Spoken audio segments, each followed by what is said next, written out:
दोस्तों, इस कहानी में भगवान श्री कृष्ण ने अर्जुन को बताया कि सबसे बड़ा दानी किसे कहा जाता है। एक बार भगवान कृष्ण और अर्जुन कहीं सैर पर जा रहे थे। इस दौरान उन दोनों के बीच बातचीत भी हो रही थी।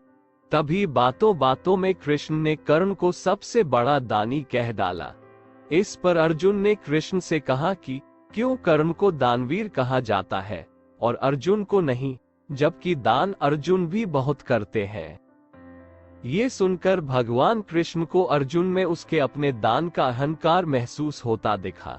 तब कृष्ण ने कहा, तुम कल सुबह मुझसे मिलना।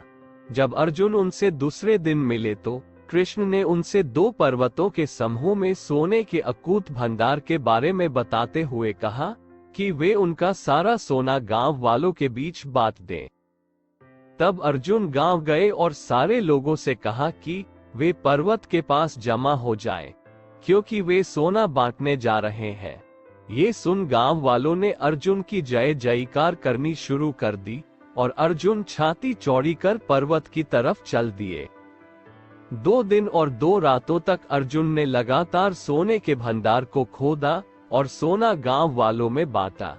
इसी बीच बहुत से गांव वाले फिर से कतार में खड़े होकर अपनी बारी आने का इंतजार करने लगे। अर्जुन अब तक थक चुके थे।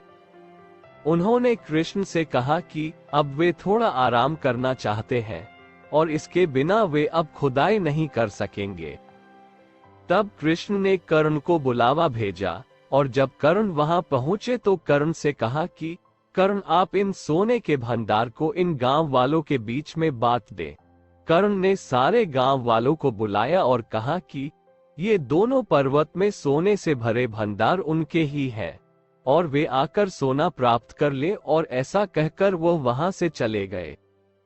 अर्जुन दंग रह गए और सोचने लगे कि यह ख्याल उनके दिमाग में क्यों नहीं आया।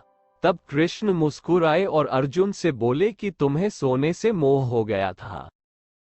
तुम गांव वालों को उतना ही सोना दे रहे थे जितना तुम्हें लगता था कि उन्हें जरूरत है, इसलिए सोने को दान में कितना देना है इसका आकार तुम तय कर रहे थे। लेकिन कर्ण ने इस तरह से नहीं सोचा और दान देने के बाद कर्ण वहां से दूर चले गए। वे नहीं चाहते थे कि कोई उनकी प्रशंसा करे और ना ही उन्हें इस बात से कोई फर्क पड़ता था कि कोई उनके पीछे उनके बारे में क्या बोलता है। इस पर अर्जुन को अपने अहंकारी होने का पता चला और कृष्ण से कहा कि उन्हें आत्मज्ञान हासिल हो चुका है कि दान देने के बदले में धन्यवाद या बधाई की उम्मीद करना उपहार नहीं, सौदा कहलाता है, और मैंने इसकी कामना की जबकि कर्ण ने नहीं।